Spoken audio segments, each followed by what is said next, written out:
Why was Cade able to be as effective as he was in the third quarter? Good player that didn't feel like anybody could really stop him. He got to his spots and plays at a good pace, and he got loose there, obviously, after doing a decent job on him in the first half. So credit to him. Put a lot of bodies on him. He got the shots he wanted and made them.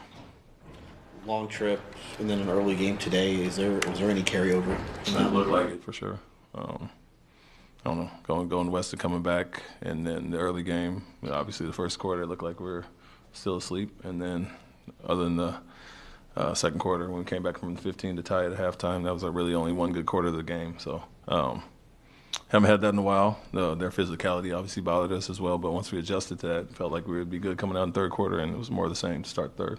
Alpi played, I think, 29 minutes. Jalen was at 30.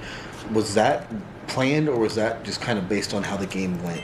Yeah, no, it was not planned. It was based on how we were playing. How much of your routine has to change, though, when you have to play in these early games, and especially when you have players who are, get used to a certain routine?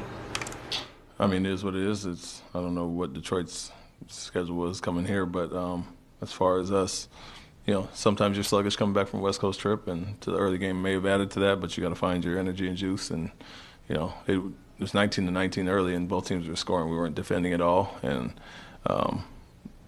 so we got after it in the second quarter. It felt like we kind of woke up a little bit late, but we were into it, and then more of the same. Cade got going. They were aggressive on defense, trapping a little bit, and put us back on our heels. So it is what it is. It's the NBA schedule. You got to deal with it.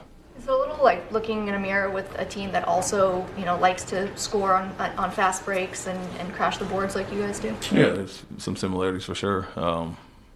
But what we did not do, what we usually do, obviously we weren't attacking the glass in the first half, and then I think 3 in the first 2 quarters each, 3 and 3 in the first and second, and then we had 17 fast break points at half, which is great, but didn't have any in the second half. So didn't get the stops, didn't get out and run, and that's what got us back in the game. Is we finally guarded, 28-17 point second quarter, and got out. I think we had 11 of our 17 in that quarter.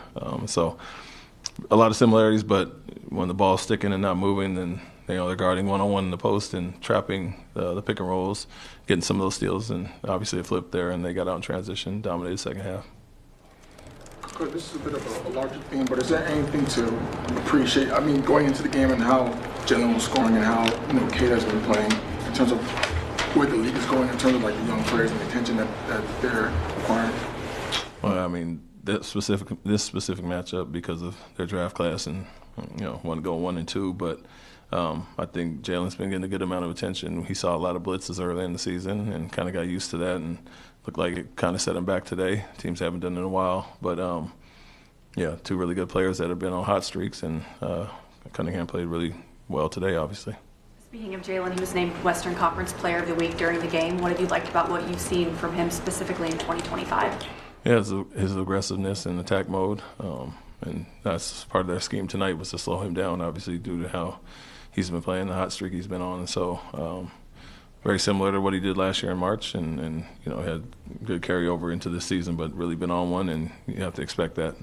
Like I said, teams went after him to start the season and did it again tonight, and so we have to be strong in the blitz, have to get to our spacing, our outlets got to be there, and then attack from there. So we should invite teams to blitz us and have the numbers behind it. We've usually picked it apart and didn't do it tonight. Thanks. Thank you.